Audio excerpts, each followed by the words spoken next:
Welcome to the Steve Barkley Ponders Out Loud podcast. As instructional coaches and school leaders, you are tasked with guiding continuous teacher growth to create student success. This podcast looks to support you with strategies from experienced guests, as well as my own insights that I've gathered over the years. I'm thrilled to have you with us. Thanks for tuning in.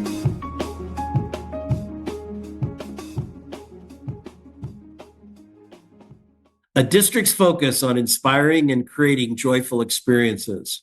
On today's podcast, I'm excited to be joined by Dr. George Philhower, the Superintendent of Eastern Hancock Schools in Indiana. I reached out to Dr. Philhower after reading a piece about his district hosting a summer conference for educators called the Joy Jam.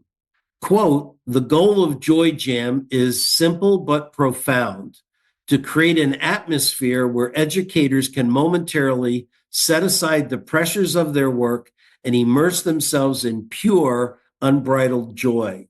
End quote. Reading about Joy Jam had me interested in recording this podcast with Superintendent Philhower. But after a short chat with him and a visit to the Eastern Hancock Schools website, I'm really eager to hear his insights and vision of the possibilities for joy in learning. Welcome, George. Thanks, Steve. Happy to be here. Could we start with a little bit of a description of the East Hancock Schools and your experiences there as superintendent? Absolutely. So this is my fourth year at Eastern Hancock as superintendent. We're a small rural school just outside of Indianapolis. As you come into Indianapolis on that I-70 corridor from the Ohio east side, we are the last rural school before you get to those big, donut school districts. When I came to Eastern Hancock, one of the first things that we wanted to do was some strategic planning work. And I'm a big believer in the idea of having a strategic plan to guide everything you do and having an ongoing strategic planning process that is a continual process that never ends. And as we've developed our strategic plan at Eastern Hancock, we settled on 4 promises. So, joy is promise number 1 for us. And it's built on the foundation that we believe that school should be a place that people look forward to going to. So we work really hard to make that true. And our other 3 promises are connection, growth, and success. And we can talk about each of those. But really, for us, the idea of joy comes from, it's not something we do, it's who we are. We're trying to become a place that people think about, and it reminds them of joyful experiences. So let's take a look at how joy fits together with your other 3 of connection, growth, and success. Yeah, sure. So, we put those promises in order, and we think it's the order that we need to think about them. So the first thing we want our people to think about is, how do we make kids look forward to being at school? And for us, we call that joy. And sometimes joy comes from whimsical experiences. The article that you were mentioning, we talked about a 5th grade class that learned about Paul Revere, and they invited someone with a horse to come past. And while the kids were reading about Paul Revere in their textbooks, a horse and a rider rode past their classroom screaming the British were coming. So we try to give kids experiences that they will remember, so that when they're sitting around their table at night with their families and their families ask them, "What did you learn at school today?" they have something to talk about. We really believe that, just like, when you and I, when we drive and, have you ever you arrived at your destination and you're there and how did I get here? Yeah. And it's because that most often happens during the drives that you do every single day. And so your brain has this agreement with the rest of you to say, "Hey, I'm going to put this thing on autopilot while you think about lesson plans and think about whatever else you're doing." And I think school sometimes happens that way for kids, that they do it 180 times per year, and their brains kind of go on autopilot. So I've got a friend named Kevin Honeycutt that talks about the idea of driving, like we talked about, and he says, if a deer jumps out in front of you as you're driving, you're going to come right back to that moment and you're going to remember that. And so if somebody asks you, how was your drive home? That's what you're going to talk about. So what we're trying to do is figure out how do we make deer jump out in front of kids in their learning experiences as Great much as distinction. possible so that they have an emotional experience to anchor their learning to. And then our other three promises, we think that there are levels of joy. So like the first level is just that whimsical fun. I'm looking forward to going to the amusement park, balloons, sprinkles, those kind of fun stuff. But real joy comes from discovering those other three promises. So we talk about connection as the idea that every person that comes to Eastern Hancock feels known by name, strength, interest, future hopes and dreams and needs. And we feel like if we're creating a space where people feel known that deeply, then that's a pretty special spot. Promise number 3 for us is growth. We want our kids to learn new things every day that they will remember. And that sounds really simple.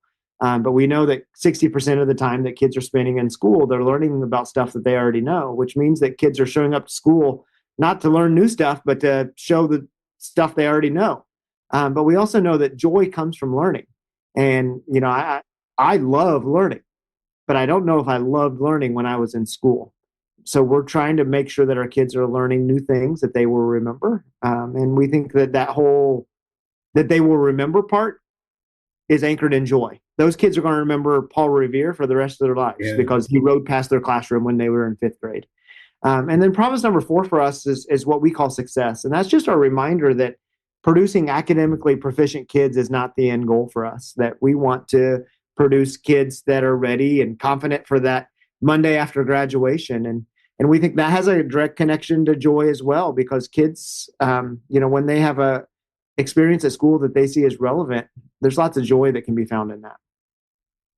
You used a word when you were talking about connections that's a biggie for me, and that's the known, that you're known. How do you approach that? Because in my head it takes a consciousness. Yeah, I think the word we talk about in that sentence the most is feel. So, like, Steve, if you're going to feel known, that means I have to do something about the information. If I just know you, that doesn't mean that you know that I know you, right? Oh, I use the exact same words. Yeah. You need to know me, and I need to know that you know me. That's right. And so that comes from an action. Yeah, that's right. So for us, it comes to a lot of student voice. So I've got a group that I'm meeting with them today, actually. At 11 o'clock, I've got a group I call it my Student Advisory Council. And it's a group of, I think it's 11 kids at this point in the year that I meet with once a month. And we just talk to them about their school experience. And, what do you like? What do you wish could be different? And it's the most important meeting I have during the year. We learn more during that meeting than we do any other time. And we spend the month of August, which in Indiana, that's our first month of school, convincing those kids that they can tell us whatever they think. And then we kind of spend the rest of the year buckling up and holding onto our seats where they tell us things that sometimes are hard to hear in school.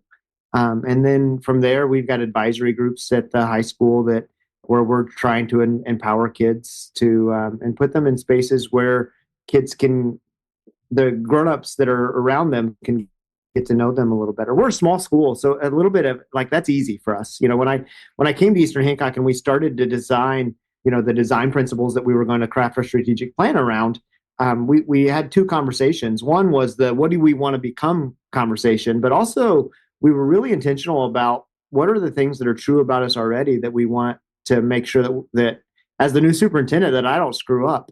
And that was one of them, that we're a small community, that people know that they're loved here. And so we just want to double down on that strength and make sure that we're moving forward with it.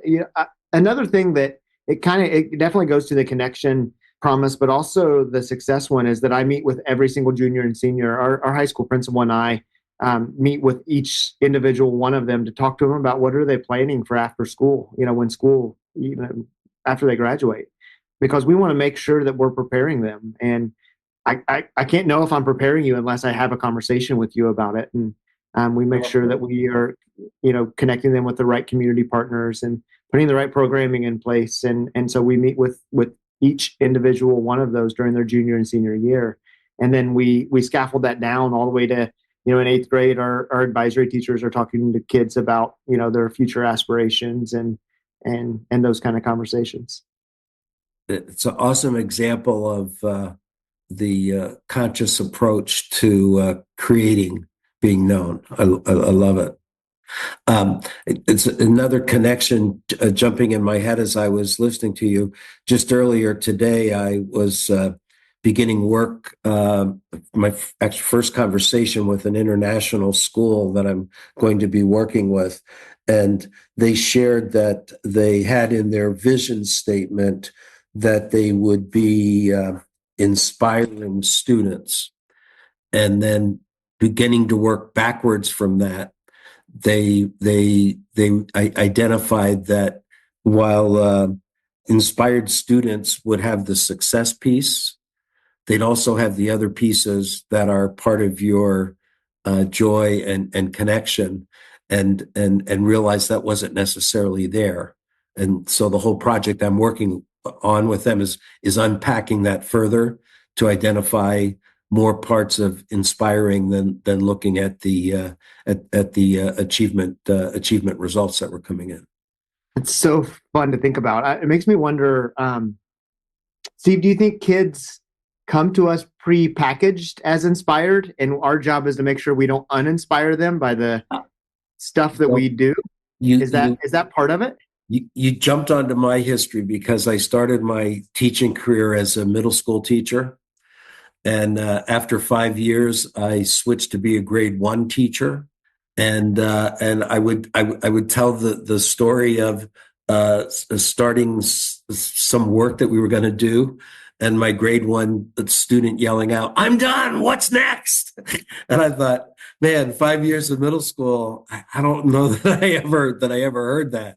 And I picked up exactly that piece that you said. I think kids arrive that way, and we really had to figure out how we didn't dampen that by getting caught up on too many other things. So to me, there's nothing greater than watching preschool kids engaged in learning. Well, watching my grandkids as youngsters, whatever they got engaged in, they were inspired to master it, and I think it's a big piece for us to work on, to capture that and carry it all the way through.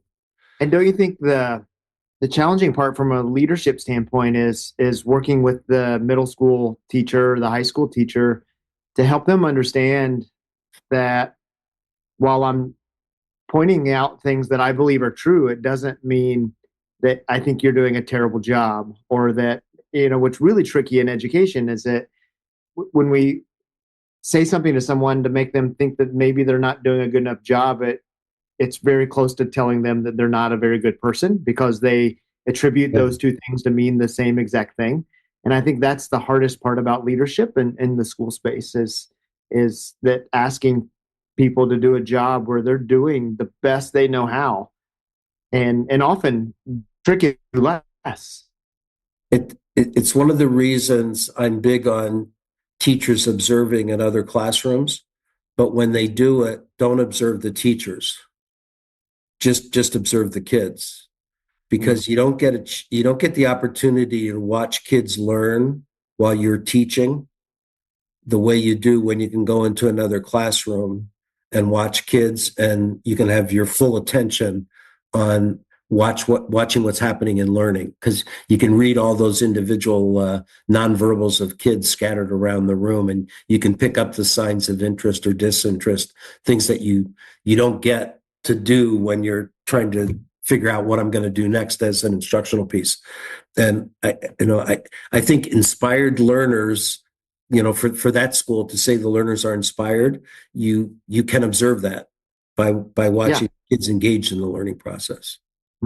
Yeah, that's a fun word. I like that a lot. So tell us a little bit about Joy Jam and what happened there last summer.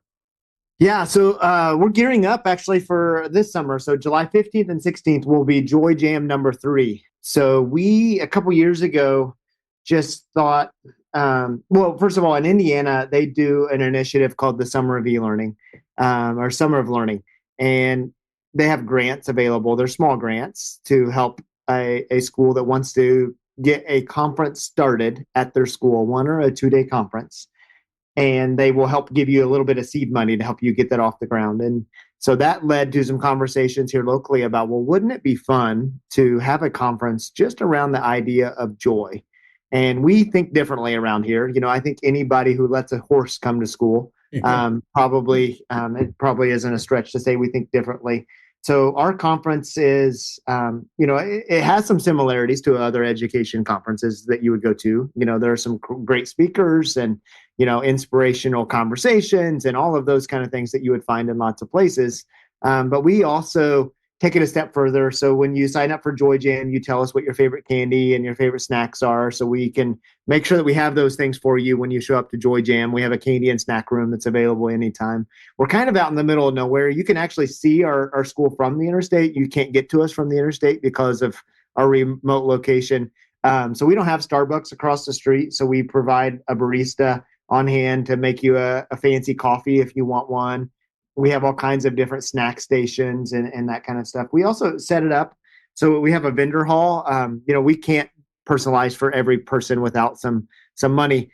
So we have some sponsors that help with that, and they set up booths. But alongside them, we allow people from our local community to come, almost like a county fair where they're setting up their little trinkets that they're selling and stuff. So our vendor hall is like none other that you've ever seen. And then on top of that, we try to think about what are all the things, like what's something we could bring to Joy Jam that would make people smile and make them, that maybe they wouldn't expect. So the first year we had Joy Jam, we had a puppy room where people could just go and play with puppies. We had a petting zoo last year. We had a couple of mini horses. Horses might be your theme for this podcast, Steve. But, we had a couple mini horses there where people could come and get their picture taken or pet a mini horse. I joke that it's the first time I ever had to answer the question, which door should the horse come in? I don't know that too many superintendents are answering that question.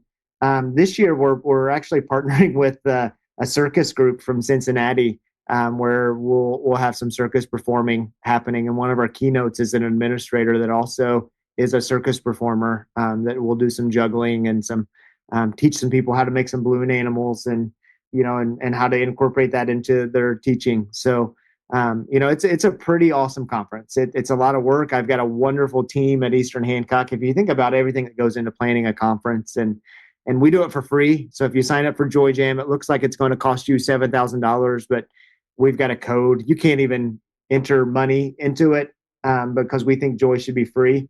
But if you think about the work from an IT standpoint and custodial and maintenance and facilities, and we've just got an incredible team. And also, it's middle of July. We start school in August, and but it's a awesome event.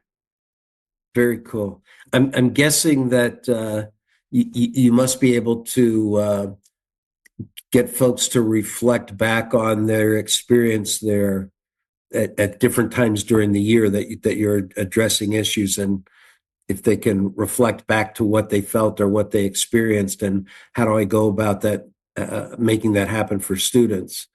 Yeah, that would certainly be our best hope. We believe that joy is a choice, and to choose joy, it requires some intentionality.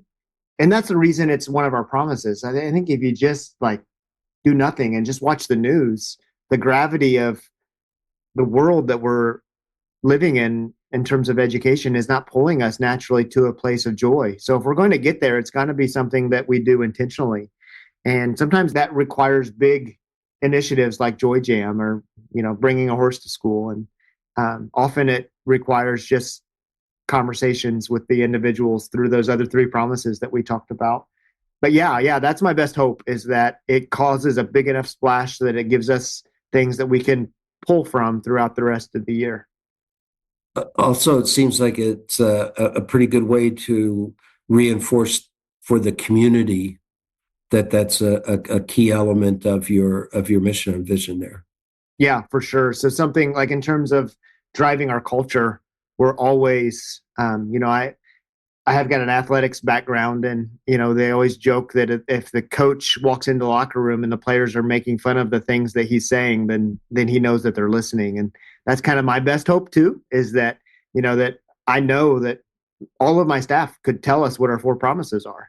And we joke that the not just my staff but other staffs in the neighboring districts can tell us what our promises are in our strategic plan, and we're pretty proud of that. Terrific. Well, before we close out, I pulled a quote from your post that I'd like you to respond to for school and teacher leaders and instructional coaches that are in the audience. And here's the quote that I pulled. If we want people to be present, engaged, and thriving, joy can't be an afterthought. It must be a priority. Yeah, I think it goes back to the intentionality that I was talking about. That I think we've got to really prioritize the idea that our school should be places that kids and grown-ups are looking forward to coming to.